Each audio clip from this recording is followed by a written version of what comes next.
ತನುವು ನಿನ್ನದು ಮನವು ನಿನ್ನದು, ತನುವು ನಿನ್ನದು ಮನವು ನಿನ್ನದು, ಎನ್ನ ಜೀವನ ಘನವು ನಿನ್ನದು. ನಾನು ನಿನ್ನವನೆಂಬ ಹೆಮ್ಮೆಯ ಋಣವು ಮಾತ್ರವೇ ನನ್ನದು. ತನು ನಿನ್ನದು ಮನವು ನಿನ್ನದು.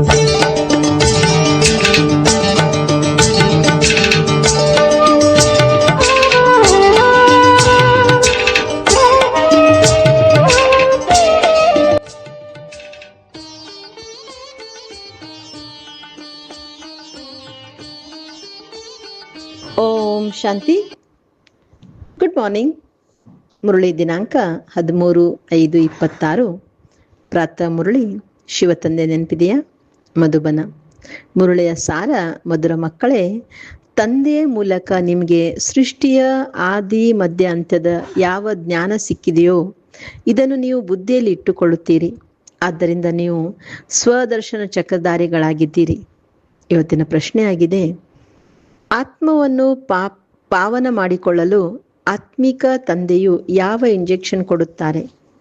ಬಾಬಾ ಉತ್ತರ ತಿಳಿಸ್ಕೊಡ್ತಾ ಇದ್ದಾರೆ. ಮನ್ಮನಾಭವ ಇಂಜೆಕ್ಷನ್ ಕೊಡುತ್ತಾರೆ. ಇದನ್ನು ಆತ್ಮಿಕ ತಂದೆ ವಿನಃ ಮತ್ಯಾರೂ ಕೊಡಲು ಸಾಧ್ಯವಿಲ್ಲ. ತಂದೆಯು ತಿಳಿಸುತ್ತಾರೆ: ಮಧುರ ಮಕ್ಕಳೇ, ನೀವು ನನ್ನನ್ನು ನೆನಪು ಮಾಡಿ ಸಾಕು. ಈ ನೆನಪಿನಿಂದಲೇ ಆತ್ಮವು ಪಾವನವಾಗುವುದು. ಇದರಲ್ಲಿ ಸಂಸ್ಕೃತ ಇತ್ಯಾದಿಗಳನ್ನು ಓದುವ ಅವಶ್ಯಕತೆಯೂ ಇಲ್ಲ. ತಂದೆಯಂತೂ ಹಿಂದಿ ಭಾಷೆಯಲ್ಲಿ ಸರಳ ಶಬ್ದಗಳಲ್ಲಿ ತಿಳಿಸುತ್ತಾರೆ. ಆತ್ಮಿಕ ತಂದೆಯೇ ನಮಗೆ ಪಾವನರಾಗುವ ಯುಕ್ತಿಯನ್ನು ತಿಳಿಸುತ್ತಾರೆಂದು. ಯಾವಾಗ ಆತ್ಮಕ್ಕೆ ನಿಶ್ಚಯ ಆಗಿಬಿಡುವುದೋ ಆಗ ವಿಕಾರಗಳನ್ನು ಬಿಡುತ್ತಾ ಹೋಗುತ್ತದೆ. ಓಂ ಶಾಂತಿ. ಓಂ ಶಾಂತಿ ಅರ್ಥವನ್ನು ಮಕ್ಕಳಿಗೆ ತಿಳಿಸಲಾಗಿದೆ. ಆತ್ಮವು ತನ್ನ ಪರಿಚಯ ಕೊಡುತ್ತದೆ. ನನ್ನ ಸ್ವರೂಪವು ಶಾಂತಿಯಾಗಿದೆ ಮತ್ತು ನಾನಿರುವ ಸ್ಥಾನವು ಶಾಂತಿಧಾಮವಾಗಿದೆ. ಯಾವುದಕ್ಕೆ ಪರಮಧಾಮ ನಿರ್ವಾಣಧಾಮವೆಂದು ಹೇಳಲಾಗುತ್ತದೆ. ತಂದೆಯೂ ಸಹ ಹೇಳುತ್ತಾರೆ: ದೇಹಾಭಿಮಾನವನ್ನು ಬಿಟ್ಟು ದೇಹಿ ಅಭಿಮಾನಿಯಾಗಿ ತಂದೆಯನ್ನು ನೆನಪು ಮಾಡಿ. ಅವರು ಪತಿತ ಪಾವನನಾಗಿದ್ದಾರೆ. ಇದನ್ನು ಯಾರೂ ತಿಳಿದುಕೊಂಡಿಲ್ಲ. ನಾನು ಆತ್ಮರಾಗಿದ್ದೇವೆ. ಇಲ್ಲಿಗೆ ಪಾತ್ರ ಅಭಿನಯಿಸಲು ಬಂದಿದ್ದೇವೆ. ಈಗ ನಾಟಕವು ಮುಕ್ತಾಯವಾಗುತ್ತದೆ. ಹಿಂತಿರುಗಿ ಹೋಗಬೇಕಾಗಿದೆ. ಆದ್ದರಿಂದ ತಿಳಿಸುತ್ತಾರೆ: ನನ್ನನ್ನು ನೆನಪು ಮಾಡಿರಿ, ಆಗ ನಿಮ್ಮ ವಿಕರ್ಮಗಳು ವಿನಾಶವಾಗುತ್ತವೆ. ಇದಕ್ಕೆ ಸಂಸ್ಕೃತದಲ್ಲಿ ಮನ್ಮನಾಭವ ಎಂದು ಹೇಳುತ್ತಾರೆ. ತಂದೆಯು ಸಂಸ್ಕೃತ ಭಾಷೆಯಲ್ಲಿ ತಿಳಿಸಲಿಲ್ಲ. ತಂದೆಯಂತೂ ಹಿಂದಿ ಭಾಷೆಯಲ್ಲೇ ತಿಳಿಸುತ್ತಾರೆ. ಹೇಗೆ ಸರ್ಕಾರವು ಒಂದೇ ಹಿಂದಿ ಭಾಷೆ ಇರಬೇಕೆಂದು ಹೇಳುತ್ತದೆ, ತಂದೆಯೂ ಸಹ ವಾಸ್ತವದಲ್ಲಿ ಹಿಂದಿ ಭಾಷೆಯಲ್ಲೇ ತಿಳಿಸಿದ್ದಾರೆ. ಆದರೆ ಈ ಸಮಯದಲ್ಲಿ ಅನೇಕ ಧರ್ಮ ಮಠ ಪಂಥಗಳಿರುವ ಕಾರಣ ಅನೇಕ ಪ್ರಕಾರದ ಭಾಷೆಗಳನ್ನು ಮಾಡಿಬಿಟ್ಟಿದ್ದಾರೆ. ಸತ್ಯುಗದಲ್ಲಿ ಇಲ್ಲಿರುವಷ್ಟು ಭಾಷೆಗಳು ಇರುವುದಿಲ್ಲ. ಗುಜರಾತ್ನಲ್ಲಿರುವ ಭಾಷೆಯೇ ಬೇರೆ. ಯಾರು ಯಾವ ಪ್ರಾಂತದಲ್ಲಿರುವರೋ ಅವರು ಅಲ್ಲಿನ ಭಾಷೆಯನ್ನು ಅರಿತಿರುತ್ತಾರೆ. ಅನೇಕ ಮನುಷ್ಯರು, ಅನೇಕ ಭಾಷೆಗಳಿವೆ. ಸತ್ಯುಗದಲ್ಲಿ ಒಂದೇ ಧರ್ಮ, ಒಂದೇ ಭಾಷೆ ಇತ್ತು. ಈಗ ನೀವು ಮಕ್ಕಳಿಗೆ ಸೃಷ್ಟಿಯ ಆದಿ ಮಧ್ಯಾಂತ್ಯದ ಜ್ಞಾನವು ಬುದ್ಧಿಯಲ್ಲಿದೆ. ಇದು ಯಾವುದೇ ಶಾಸ್ತ್ರದಲ್ಲಿಲ್ಲ. ಈ ಜ್ಞಾನವಿರುವಂಥ ಶಾಸ್ತ್ರವು ಯಾವುದೂ ಇಲ್ಲ. ಕಲ್ಪದ ಆಯುಷ್ಯನ್ನೂ ಬರೆದಿಲ್ಲ, ಅಥವಾ ಇದು ಯಾರಿಗೂ ತಿಳಿದಿಲ್ಲ. ಸೃಷ್ಟಿಯು ಒಂದೇ ಆಗಿದೆ. ಸೃಷ್ಟಿಕರು ಸುತ್ತುತ್ತಾ ಇರುತ್ತದೆ. ಹೊಸದಿಂದ ಹಳೆಯದು, ಹಳೆಯದರಿಂದ ಹೊಸದಾಗುತ್ತದೆ. ಇದಕ್ಕೆ ಸ್ವದರ್ಶನ ಚಕ್ರವೆಂದು ಹೇಳಲಾಗುತ್ತದೆ.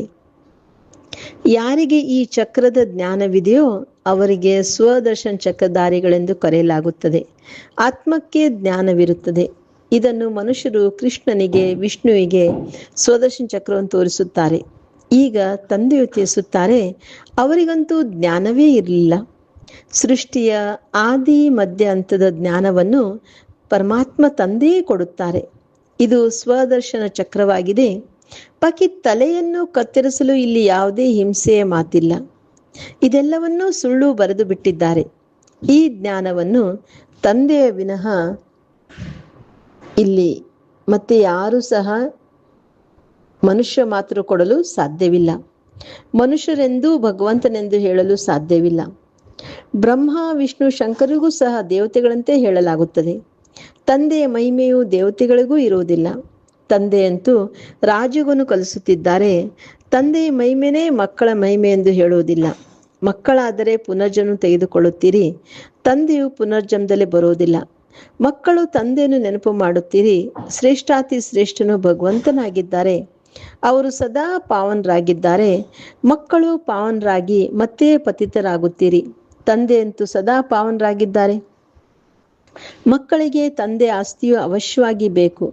ಒಂದು ಮುಕ್ತಿ ಬೇಕು, ಇನ್ನೊಂದು ಜೀವನ್ ಮುಕ್ತಿ ಬೇಕು. ಶಾಂತಿಧಾಮಕ್ಕೆ ಮುಕ್ತಿ, ಸುಖಧಾಮಕ್ಕೆ ಜೀವನ್ ಮುಕ್ತಿ ಎಂದು ಹೇಳಲಾಗುತ್ತದೆ. ಮುಕ್ತಿಯು ಎಲ್ಲರಿಗೂ ಸಿಗುತ್ತದೆ, ಆದರೆ ಜೀವನ್ ಮುಕ್ತಿಯು ಯಾರು ಓದುವರೋ ಅವರಿಗೆ ಸಿಗುತ್ತದೆ. ಭಾರತದಲ್ಲಿ ಅವಶ್ಯವಾಗಿ ಜೀವನ್ ಮುಕ್ತಿ ಇತ್ತು, ಉಳಿದೆಲ್ಲರೂ ಸಹ ಮುಕ್ತಿಧಾಮದಲ್ಲಿದ್ದರು.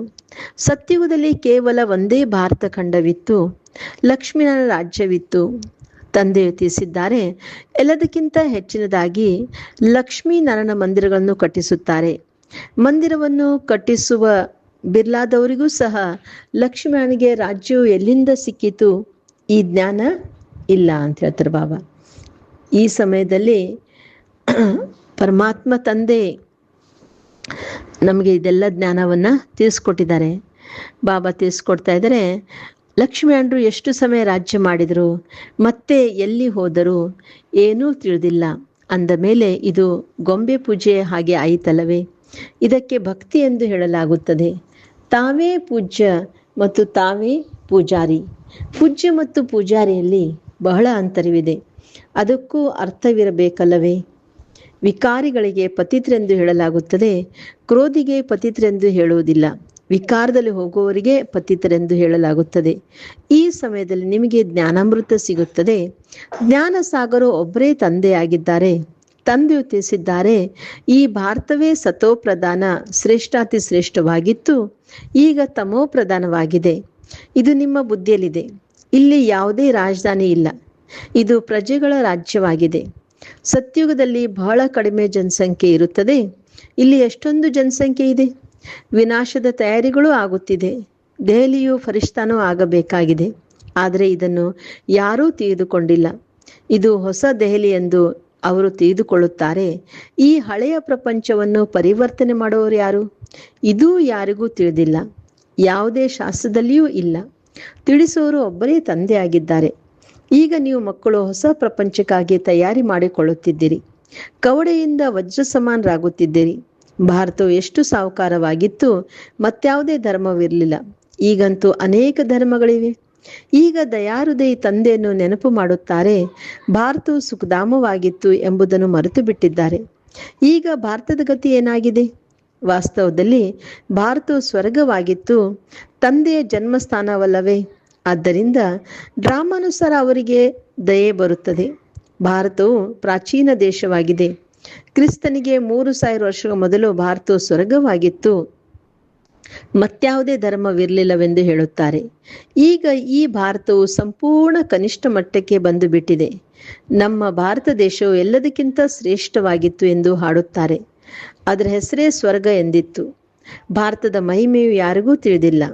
ತಂದೆಯೇ ಬಂದು ಭಾರತದ ಕಥೆಯನ್ನು ತಿಳಿಸುತ್ತಾರೆ. ಭಾರತದ ಕಥೆ ಎಂದರೆ ಪ್ರಪಂಚದ ಕಥೆಯಾಗಿದೆ. ಇದಕ್ಕೆ ಸತ್ಯನಾರಾಯಣ ಕಥೆ ಎಂದು ಹೇಳಲಾಗುತ್ತದೆ. ತಂದೆಯೇ ಕುಳಿತು ತಿಳಿಸುತ್ತಾರೆ.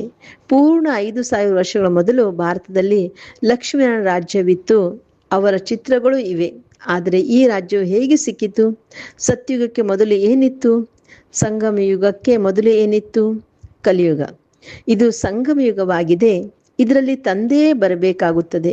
ಏಕೆಂದರೆ ಯಾವಾಗ ಹಳೆಯ ಪ್ರಪಂಚವನ್ನು ಹೊಸದನ್ನಾಗಿ ಮಾಡಬೇಕೋ ಆಗಲೇ ನಾನು ಪತಿತ ಪ್ರಪಂಚವನ್ನು ಪಾವನ ಮಾಡಲು ಬರಬೇಕಾಗುತ್ತದೆ. ಆದರೆ ನನ್ನನ್ನು ಸರ್ವವ್ಯಾಪಿ ಎಂದು ಹೇಳಿಬಿಟ್ಟಿದ್ದಾರೆ. ಯುಗ ಯುಗದಲ್ಲಿ ಬರುತ್ತಾರೆಂದು ಹೇಳಿ ಮನುಷ್ಯರು ತಬ್ಬಿಬ್ಬರಾಗಿದ್ದಾರೆ. ಸಂಗಮ ಯುಗವನ್ನು ಕೇವಲ ನೀವೇ ತಿಳಿದುಕೊಂಡಿದ್ದೀರಿ. ನೀವು ಯಾರು? ಬೋರ್ಡಿನ ಮೇಲೆ ಬರೆಯಲ್ಪಟ್ಟಿದೆ. ಪ್ರಜಾಪಿತ ಬ್ರಹ್ಮ, ಕುಮಾರ್, ಕುಮಾರ್ಯರು. ಬ್ರಹ್ಮನ ತಂದೆ ಯಾರು? ಸರ್ವಶ್ರೇಷ್ಠ ಶಿವ, ನಂತರ ಬ್ರಹ್ಮ, ನಂತರ ಬ್ರಹ್ಮನ ಮೂಲಕ ರಚನೆ ಆಗುತ್ತದೆ. ಪ್ರಜಾಪಿತನೆಂದು ಬ್ರಹ್ಮನಿಗೆ ಹೇಳಲಾಗುತ್ತದೆ, ಶಿವನಿಗೆ ಪ್ರಜಾಪಿತನೆಂದು ಹೇಳುವುದಿಲ್ಲ. ಶಿವನು ಎಲ್ಲ ಆತ್ಮರ ನಿರಾಕಾರ ತಂದೆಯಾಗಿದ್ದಾರೆ. ಮತ್ತೆ ಇಲ್ಲಿಗೆ ಬಂದು ಪ್ರಜಾಪಿತ ಬ್ರಹ್ಮನ ಮೂಲಕ ದತ್ತು ಮಾಡಿಕೊಳ್ಳುತ್ತಾರೆ. ತಂದೆಯು ತಿಳಿಸುತ್ತಾರೆ, ನಾನು ಇವರಲ್ಲಿ ಪ್ರವೇಶ ಮಾಡಿದ್ದೇನೆ. ಅವರ ಮೂಲಕ ನೀವು ಮುಖವಂಶಾವಳಿ ಬ್ರಾಹ್ಮಣರಾಗಿದ್ದೀರಿ. ಬ್ರಹ್ಮರವರ ಮೂಲಕವೇ ನಿಮ್ಮನ್ನು ಬ್ರಾಹ್ಮಣರನ್ನಾಗಿ ಮಾಡಿ ಮತ್ತೆ ದೇವತೆಗಳನ್ನಾಗಿ ಮಾಡುತ್ತೇನೆ. ನೀವೇ ಬ್ರಾಹ್ಮಣ, ಕ್ಷತ್ರಿಯ, ವೈಶ್ಯ, ಶೂದ್ರರಾಗುತ್ತೀರಿ. ಈಗ ಮತ್ತೆ ಶೂದ್ರರಿಂದ ಬ್ರಾಹ್ಮಣರನ್ನಾಗಿ ಮಾಡಬೇಕಾಗಿದೆ. ನೀವು ಬಂದು ಬ್ರಹ್ಮನ ಮಕ್ಕಳಾಗಿದ್ದೀರಿ. ಬ್ರಹ್ಮನು ಯಾರ ಮಗ? ಬ್ರಹ್ಮನ ತಂದೆಗೆ ಯಾವುದಾದ್ರೂ ಹೆಸರಿದೆ? ಅವರು ಶಿವ, ನಿರಾಕಾರ ತಂದೆಯಾಗಿದ್ದಾರೆ.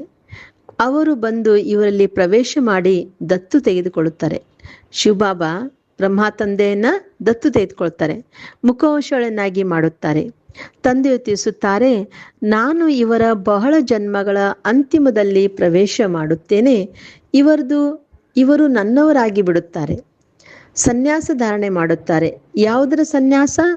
ಪಂಚವಿಕಾರಗಳ ಸನ್ಯಾಸ. ಮನೆ ಮಠವನ್ನು ಬಿಡುವ ಅವಶ್ಯಕತೆ ಇಲ್ಲ. ಗೃಹಸ್ಥ ವ್ಯವಹಾರದಲ್ಲಿರುತ್ತಾ ಪವಿತ್ರರಾಗಿರಬೇಕಾಗಿದೆ. ನನ್ನೊಬ್ಬನನ್ನೇ ನೆನಪು ಮಾಡಿರಿ, ಆಗ ನಿಮ್ಮ ವಿಕರ್ಮಗಳು ವಿನಾಶವಾಗುತ್ತದೆ. ಇದೇ ಯೋಗವಾಗಿದೆ. ಇದರಿಂದ ತುಕ್ಕು ಬಿಟ್ಟು ಹೋಗುತ್ತದೆ ಮತ್ತು ನೀವು ಸತೋಪ್ರಧಾನರಾಗಿ ಬಿಡುತ್ತೀರಿ.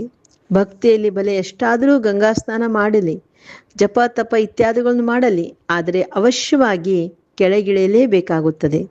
ಸತೋಪ್ರಧಾನರಾಗಿದ್ದೀರಿ, ಈಗ ತಮೋಪ್ರಧಾನರಾಗಿದ್ದೀರಿ. ಮತ್ತೆ ಸತೋಪ್ರಧಾನರಾಗುವುದು ಹೇಗೆ? ಆ ಮಾರ್ಗವನ್ನು ತಂದೆ ವಿನಃ ಮತ್ತಾರೂ ತಿಳಿಸಲು ಸಾಧ್ಯ ಇಲ್ಲ. ಸತೋಪ್ರಧಾನರಾಗುವಂಥ ಮಾರ್ಗವನ್ನ ಪರಮಾತ್ಮ ತಂದೆ ಬಿಟ್ಟು ಇನ್ಯಾರೂ ಸಹ ತಿಳಿಸ್ಕೊಡ್ಲಿಕ್ಕೆ ಸಾಧ್ಯ ಇಲ್ಲ. ನನ್ನೊಬ್ಬನನ್ನೇ ನೆನಪು ಮಾಡಿ ಎಂದು ತಂದೆಯು ಬಹಳ ಸಹಜ ರೀತಿಯಲ್ಲಿ ತಿಳಿಸುತ್ತಾರೆ. ಆತ್ಮಗಳೊಂದಿಗೆ ಮಾತನಾಡುತ್ತಾರೆ. ಯಾವುದೇ ಗುಜರಾತಿನವರೊಂದಿಗೆ ಅಥವಾ ಸಿಂಧಿಗಳೊಂದಿಗೆ ಮಾತನಾಡೋದಿಲ್ಲ. ಇದು ಆತ್ಮಿಕ ಜ್ಞಾನವಾಗಿದೆ. ಶಾಸ್ತ್ರಗಳಲ್ಲಿ ದೈಹಿಕ ಜ್ಞಾನವಿದೆ, ಆತ್ಮಕ್ಕೆ ಜ್ಞಾನವೂ ಬೇಕು. ಆತ್ಮವೇ ಪತಿತನಾಗಿದೆ, ಆದ್ದರಿಂದ ಅದಕ್ಕೆ ಆತ್ಮಿಕ ಇಂಜೆಕ್ಷನ್ ಬೇಕು. ತಂದೆಗೆ ಆತ್ಮಿಕ ಅವಿನಾಶಿ ಸರ್ಜನ್ ಎಂದು ಹೇಳಲಾಗುತ್ತದೆ. ಅವರು ಬಂದು ತಮ್ಮ ಪರಿಚಯ ನೀಡುತ್ತಾರೆ. ನಾನು ನಿಮ್ಮ ಆತ್ಮಿಕ ಸರ್ಜನ್ ಆಗಿದ್ದೇನೆ. ನಿಮ್ಮ ಆತ್ಮವು ಪತಿತವಾಗಿರುವ ಕಾರಣ ಶರೀರವೂ ರೋಗಿಯಾಗಿ ಬಿಟ್ಟಿದೆ. ಈ ಸಮಯದಲ್ಲಿ ಭಾರತವಾಸಿ ಹಾಗೂ ಇಡೀ ಪ್ರಪಂಚವೇ ನರಕವಾಸಿಯಾಗಿದೆ. ಮತ್ತೆ ಹೇಗೆ ಸ್ವರ್ಗವಾಸಿಯಾಗುವುದು ಎಂಬುದನ್ನು ತಂದೆಯು ತಿಳಿಸುತ್ತಾರೆ. ನಾನೇ ಬಂದು ಎಲ್ಲ ಮಕ್ಕಳನ್ನು ಸ್ವರ್ಗವಾಸಿಯನ್ನಾಗಿ ಮಾಡುತ್ತೇನೆ. ಅವಶ್ಯವಾಗಿ ನಾವು ನರಕವಾಸಿಗಳಾಗಿದ್ದೆವು ಎಂಬುದನ್ನು ನೀವು ಸಹ ತಿಳಿದುಕೊಳ್ಳುತ್ತೀರಿ. ಕಲಿಯುಗಕ್ಕೆ ನರಕವೆಂದು ಹೇಳಲಾಗುತ್ತದೆ. ಈಗ ಈ ನರಕಕ್ಕೂ ಅಂತ್ಯವಾಗಿದೆ. ಭಾರತವಾಸಿಗಳು ಈ ಸಮಯದಲ್ಲಿ ರೌರವ ನರಕದಲ್ಲಿದ್ದಾರೆ. ಇದಕ್ಕೆ ಸ್ವರ್ಗವೆಂದು ಹೇಳುವುದಿಲ್ಲ. ಹೊಡೆದಾಡುತ್ತಾ ಜಗಳವಾಡುತ್ತಾ ಇರುತ್ತಾರೆ. ಈಗ ತಂದೆಯು ಸ್ವರ್ಗದಲ್ಲಿ ಕರೆದುಕೊಂಡು ಹೋಗಲು ಯೋಗ್ಯರನ್ನಾಗಿ ಮಾಡುತ್ತಾರೆ. ಅಂದ ಮೇಲೆ ಅವರ ಮಾತನ್ನು ಒಪ್ಪಬೇಕಲ್ಲವೇ? ತಮ್ಮ ಧರ್ಮಶಾಸ್ತ್ರವನ್ನೂ ಸಹ ತೆಗೆದುಕೊಂಡಿಲ್ಲ, ತಂದೆಯನ್ನೇ ತೆಗೆದುಕೊಂಡಿಲ್ಲ. ತಂದೆ ತಿಳಿಸುತ್ತಾರೆ, ನಾನು ನಿಮ್ಮನ್ನು ಪತಿತರಿಂದ ಪಾವನನಾಗಿ ಮಾಡಿದ್ದೇನೆ, ಶ್ರೀಕೃಷ್ಣನಲ್ಲ. ಶ್ರೀಕೃಷ್ಣನಂತೂ ನಂಬರ್ 1 ಪಾವನರಾಗಿದ್ದರು. ಅವರಿಗೆ ಶ್ಯಾಮ ಸುಂದರನೆಂದು ಹೇಳುತ್ತಾರೆ. ಕೃಷ್ಣನ ಆತ್ಮವು ಪುನರ್ಜನ್ಮವನ್ನು ತೆಗೆದುಕೊಳ್ಳುತ್ತಾ ಈಗ ಪತಿತನಾಗಿದೆ. ಕಾಮಚಿತೆಯನ್ನೇರಿ ಕಪ್ಪಾಗಿದ್ದಾರೆ. ಜಗದಂಬೆಯನ್ನು ಕಪ್ಪಾಗಿ ಏಕೆ ತೋರಿಸುತ್ತಾರೆ? ಇದನ್ನು ಯಾರೂ ತಿಳಿದುಕೊಂಡಿಲ್ಲ. ಹೇಗೆ ಕೃಷ್ಣನನ್ನು ಕಪ್ಪಾಗಿ ತೋರಿಸಿದ್ದಾರೆಯೋ ಹಾಗೆಯೇ ಜಗದಂಬೆಯನ್ನು ಕಪ್ಪಾಗಿ ತೋರಿಸುತ್ತಾರೆ. ಈಗ ನೀವು ಕಪ್ಪಾಗಿದ್ದೀರಿ, ಮತ್ತೆ ಸುಂದರರಾಗುತ್ತೀರಿ. ನೀವು ಇದನ್ನು ತಿಳಿಸಬಹುದು. ಭಾರತವು ಬಹಳ ಸುಂದರವಾಗಿತ್ತು. ಸುಂದರತೆಯನ್ನು ನೋಡಬೇಕೆಂದರೆ ಅಜ್ಮೀರ್ನಲ್ಲಿ ನೋಡಿ. ಸ್ವರ್ಗದಲ್ಲಿ ಚಿನ್ನ, ವಜ್ರ, ವೈಡೂರ್ಯಗಳ ಮಹಲ್ಗಳಿತ್ತು. ಈಗಂತೂ ಕಲ್ಲಿನಿಂದ ಮಾಡಲ್ಪಟ್ಟಿದೆ. ಎಲ್ಲರೂ ತಮೋಪ್ರಧಾನರಾಗಿದ್ದಾರೆ.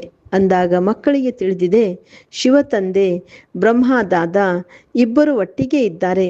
ಆದ್ದರಿಂದ ಬಾಪ್ ದಾದಾ ಎಂದು ಹೇಳುತ್ತೇವೆ.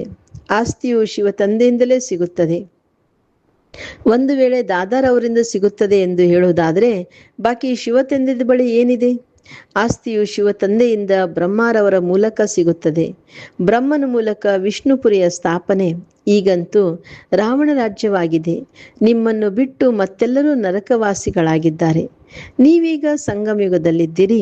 ಈಗ ಪತಿತರಿಂದ ಪಾವನರಾಗುತ್ತಿದ್ದೀರಿ. ನಂತರ ವಿಶ್ವದ ಮಾಲೀಕರಾಗಿ ಬಿಡುತ್ತೀರಿ. ಈ ವಿದ್ಯೆಯನ್ನು ಮನುಷ್ಯರು ಓದಿಸೋದಿಲ್ಲ. ನಿಮಗೆ ಮುರಳಿಯನ್ನು ಯಾರು ನುಡಿಸುತ್ತಾರೆ? ಶಿವತಂದೆ. ತಂದೆಯು ಪರಮಧಾಮದಿಂದ ಹಳೆಯ ಪ್ರಪಂಚ, ಹಳೆಯ ಶರೀರದಲ್ಲಿ ಬರುತ್ತಾರೆ. ಯಾರಿಗಾದರೂ ಈ ನಿಶ್ಚಯವಾಗಿ ಬಿಟ್ಟರೆ ಮತ್ತೆ ತಂದೆಯೊಂದಿಗೆ ಮಿಲನ ಮಾಡದೆ ಇರಲು ಸಾಧ್ಯವೇ ಇಲ್ಲ. ಮೊದಲು ಬೇಹದ್ದಿನ ತಂದೆಯೊಂದಿಗೆ ಮಿಲನ ಮಾಡಬೇಕೆಂದು ಹೇಳುತ್ತಾರೆ. ಅವರು ನಿಲ್ಲೋದಿಲ್ಲ. ಯಾವ ಬೇಹದ್ದಿನ ತಂದೆಯು ಸ್ವರ್ಗದ ಮಾಲೀಕರನ್ನಾಗಿ ಮಾಡುತ್ತಾರೆಯೋ ಅವರ ಬಳಿ ನಮ್ಮನ್ನು ಬೇಗನೆ ಕರೆದುಕೊಂಡು ಹೋಗಿ ಶಿವತಂದೆ ರಥವು ಯಾವುದಾಗಿದೆ, ಯಾವುದೆಂಬುದನ್ನು ನಾವು ನೋಡಬೇಕೆಂದು ಹೇಳುತ್ತಾರೆ. ಅವರಂತೂ ಕುದುರೆಗೆ ಶೃಂಗಾರ ಮಾಡುತ್ತಾರೆ. ಆ ರಥವು ಮೊಹಮ್ಮದನದಾಗಿತ್ತು. ಯಾರು ಧರ್ಮ ಸ್ಥಾಪನೆ ಮಾಡಿದರೂ ಭಾರತವಾಸಿಗಳು ನಂದಿಗೆ ತಿಲಕವನ್ನಿಟ್ಟು ಮಂದಿರದಲ್ಲಿ ಇಡುತ್ತಾರೆ. ಇದರ ಮೇಲೆ ಶಿವನ ಸವಾರಿ ಆಯಿತು ಎಂದು ತಿಳಿಯುತ್ತಾರೆ. ಆದರೆ ಬಸವನ ಮೇಲೆ ಶಿವನ ಸವಾರಿ ಆಗಲಿ, ಶಂಕರನ ಸವಾರಿ ಆಗಲಿಲ್ಲ. ಅಂದರೆ ಎತ್ತಿನ ಮೇಲೆ ಶಿವ ಬರುವುದಿಲ್ಲ ಅಥವಾ ಶಂಕರನು ಬರುವುದಿಲ್ಲ. ಮನುಷ್ಯರು ಏನನ್ನೂ ತಿಳಿದುಕೊಳ್ಳುವುದಿಲ್ಲ. ಶಿವನು ನಿರಾಕಾರನಾಗಿದ್ದಾರೆ ಅಂದ ಮೇಲೆ ಅವರು ಹೇಗೆ ಸವಾರಿಯಾಗುತ್ತಾರೆ?